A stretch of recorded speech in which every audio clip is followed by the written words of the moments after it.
The first wave of the college basketball transfer portal is coming to a close here soon, and majority of the top players still available in the transfer portal are deciding whether or not they want to proceed with the NBA draft and enter their name into the NBA draft or return to college for another year. Now, most of these players we have talked about before. We didn't really have much direction as far as which school they might be going to play for next season, but we have an update on all these players now, so this is more of an update video on a lot of these players with a couple of new players that we haven't talked about yet as well. But we have a really big update. I was sick last week, so we didn't get an update out last week for the transfer portal, so a lot of commits to go over.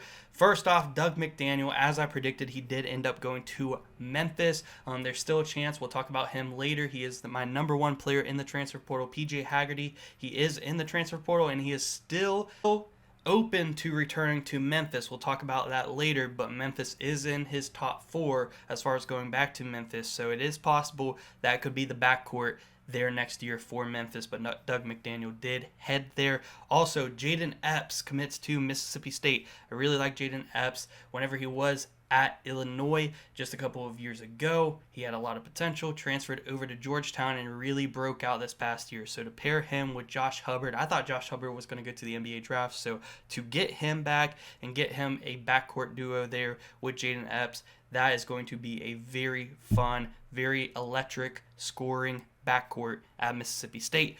Trayson Eaglestaff, as I predicted, he did commit to my West Virginia Mountaineers. We got ourselves a good one there.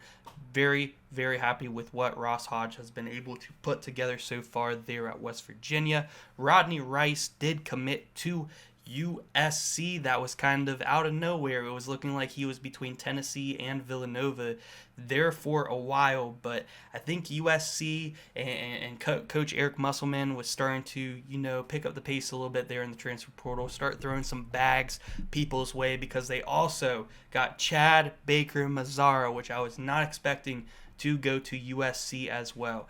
I think that they got paid, but nonetheless, 2 really good players picked up there for Eric Musselman over at USC. Mackenzie Mbako kind of threw me for a loop. I thought that he was heading to Kentucky almost for sure. He was visiting there. It was looking like, that was his main visit. He was posting about it, but no, ended up going to play at Texas A&M. We got the coach from Samford, which is a very good coach, Bucky Ball over there, very high-powered offense, so hopefully he can utilize Mackenzie Mbako very well. I think he will. Mustafa Thiam, another commit. He committed to Cincinnati. We predicted that one, thought he was heading there. It was pretty clear, and he did end up committing there since our last update. Cedric Coward from Washington State did commit to Duke, so that is a really good pickup for Duke, who was mainly building through recruiting. To get a piece like this through the transfer portal going to really help them here next season. Ian Jackson did commit to St. John's. That, in my opinion, is the best get for Rick Pitino so far in this transfer portal period. They've gotten a lot of guys, including Bryce Hopkins, some really good players, but to get a guard like Ian Jackson, especially who can shoot the 3 ball, is such a massive one there for the Johnnies. That was one of my favorite pickups of this entire transfer portal offseason so far. Also, Andrej Stojakovic, the son of Peja Stojakovic, who was a NBA All-Star, started his college playing career at Stanford and then played at Cal this past season. Very good player. We haven't talked about him a lot yet on this channel, but that is a very good player, and he committed to Illinois, so that was a great get there by Brad Underwood. He is building a very good team, a lot of European players on their team too, so I think Illinois is going to be a very, very dangerous team next season out of the Big Ten. But that is it for the main commits that has happened since our last update, and let's get into some players that have not yet made their decision yet and are still available, and also what schools they are looking at going to or are already visiting. First guy we're going to be talking about is a transfer from Kansas, and that is shooting guard Rylan Griffin, who is a really good shooter and averaged 11 points per game 2 seasons ago for Alabama when they made their push to the Final Four. And this past season at Kansas, he was kind of a disappointing transfer. He only averaged 6 points per game, 2 rebounds, and 1 assist as a junior for the Jayhawks, and it is looking like he is going to head back to the Crimson Tide next season, the team that he went to a Final Four with just 2 seasons ago, where he had a really good role on that team. He was a very good shooter, and like I said, averaged 11 points per game for that team. So going back to play for Nate Oates, it looks like they're going to welcome him with open arms and take him back, and he wants to go back. He's visiting there right now as this video is coming out, I do believe. So it is looking like Rylan Griffin is heading back to Alabama. Next up at number 7, we do have a transfer from Louisville, and it is James Scott, the center.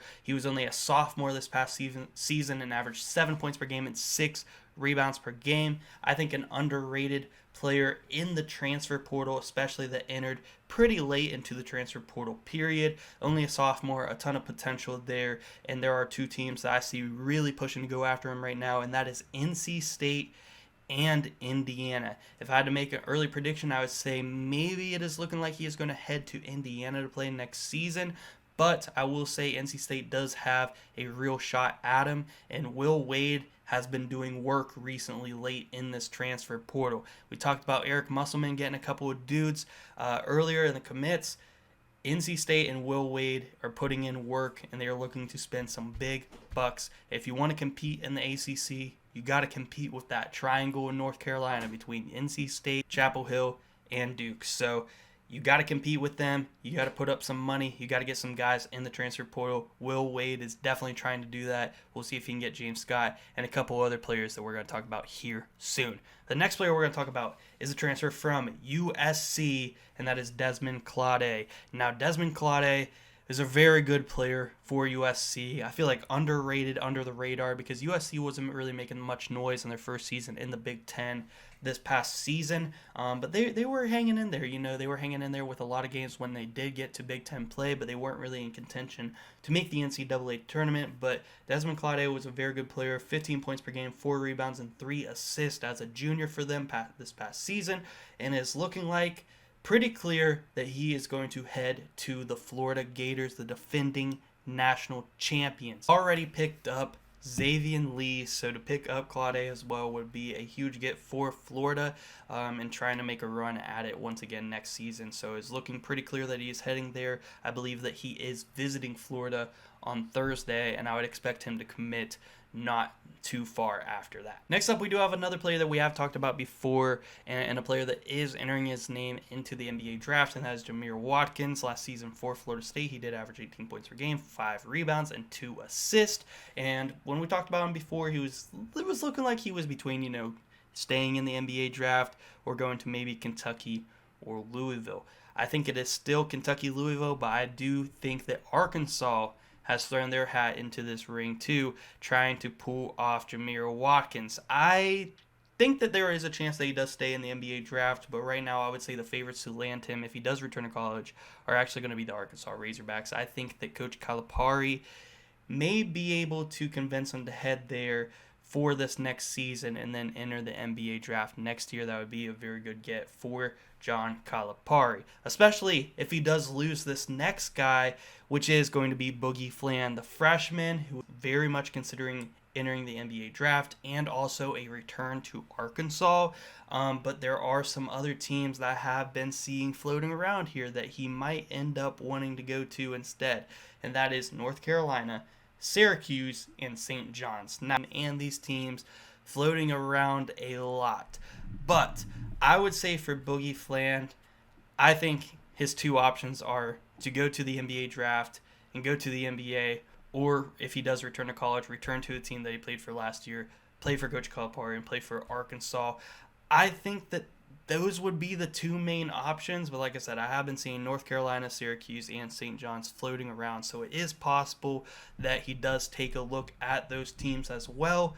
But right now, I would say a return to Arkansas would be the most likely thing here for Flan. Next up at number 3, we got Darian Williams, a transfer from Texas Tech.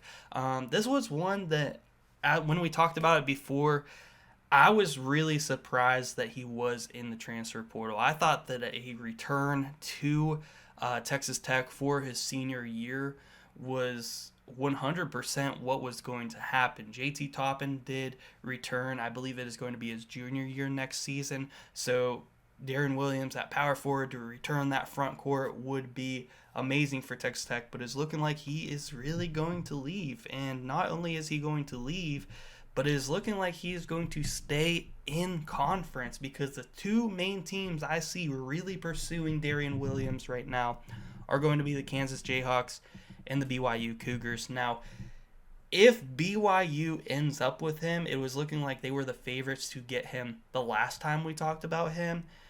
That would be one of the best lineups in all of college basketball, and BYU, for me, is already going to be a preseason top 15 team at the bare minimum. But if they get Darren Williams, they are going to be in contention for a top 5 team and a Final Four contender, and maybe even a national championship contender next season. So that would be a hell of a get here for BYU. I mean, he averaged 15 points per game, 5 boards, and 3 assists, and really upped his production whenever they got to the NCAA tournament and was able to make that Elite 8 run. He was one of the main reasons for it. Now, if he does go to Kansas, Kansas's roster hasn't been building up too great this offseason. They've lost some guys. They haven't brought in too many through the portal. I still think Kansas is going to be a pretty good team next year, and Darren Williams would definitely help that. But I do think BYU, if they were able to pull this off, they would be looking very, very scary. We have 2 more players to talk about, and right now I believe that they are the best 2 players that have entered the transfer portal this entire offseason. And the first player we will talk about is RJ Lewis. Now, RJ Lewis, I do think more than my number 1 guy, is more likely to enter the NBA draft. I do feel like it is heading towards that direction still, that he is going to stay in the NBA draft and not return to college for his senior season. But he did average 18 points per game, 7 boards as a wing, and 2 assists for St. John's this past season. Now, he did put up a stinker and got benched in the second round of the NCAA tournament because he was just shooting awfully, and they ended up losing to Arkansas in that game, and he didn't play the final, 7 to 10 minutes in there because he just was playing that bad. But I still do think he is the second best transfer portal player this offseason, and the teams that I do think have a chance on him, I honestly don't know if he's going to get drafted in the second round. I would say he probably would get drafted in the second round if he does decide to stay, but he could really up his stock with another season in college playing his senior year. And if he does decide that that is best for him, I'd say Auburn, Florida, and Kansas are looking like your top 3 teams right now willing to go after RJ Lewis and that he is interested in. So I've been seeing a lot of rumors between RJ Lewis and Auburn. That would be pretty interesting there. I would say right now the favorite's either Auburn or possibly just staying in the NBA draft, and he probably would go in the second round. But my number 1 player in the transfer portal is PJ Haggerty. He was, I believe, in a couple of lists, my number 1 player in the transfer portal last season when Memphis was able to pick him up from Tulsa. But now, playing even better in his sophomore season at Memphis, averaging 21 points per game, 6 boards as a guard, and 4 assists. He has given his official Final Four, so this is legit, not rumors. He came out and said this himself. His Final Four teams are NC State, Ole Miss, Texas, and a return to Memphis. So a return to Memphis is not out of the question, but I do kind of feel like he's not heading back there just because of all the things that came out about him asking for $4 million. And I feel like if they were willing to just give it to him, then he maybe wouldn't have entered the transfer portal at all. But I kind of feel like Will Wade is going to get a guy here. I feel like Will Wade is going to get him. NC State picks up PJ Haggerty. What a get that would be. I mean, to compete in the ACC year 1 under Will Wade, I feel like they would for sure make the NCAA tournament if they were able to get Haggerty. I definitely think that Ole Miss is interesting as well. I could see Texas. They definitely have the money to throw $4 million at him, more so than any of these other teams, in my opinion.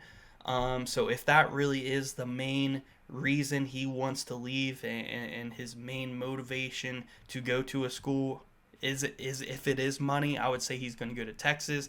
But I think the best fits for him are going to be Ole Miss and NC State. I could really see him at NC State. I could see him go to Ole Miss because Sean Padula was a senior this past season. They need a point guard. So I think that he could fill that role and even have a bigger scoring role than Sean Padula did there at Ole Miss, play SEC basketball. I could definitely see that as well. But I do think that all four of these teams do have a chance. If I had to make a prediction, I would like to see him play at NC State. I think that would be pretty cool. I wouldn't mind a return to Memphis either. I really wouldn't like to see him go to Texas. I feel like if he goes to Texas, it's just for the money. Let me know what you guys think down below, guys. But that concludes our transfer portal update for this week. We got a lot more coming your way, guys. Transfer portal updates, NBA mock drafts. The first period of the transfer portal is just about over, so I think we're going to come out with our first preseason power rankings here coming out just soon. So be on the lookout for that, and maybe even a preseason bracketology as well. But yeah, guys, that is it for this one. Thank you so much for watching.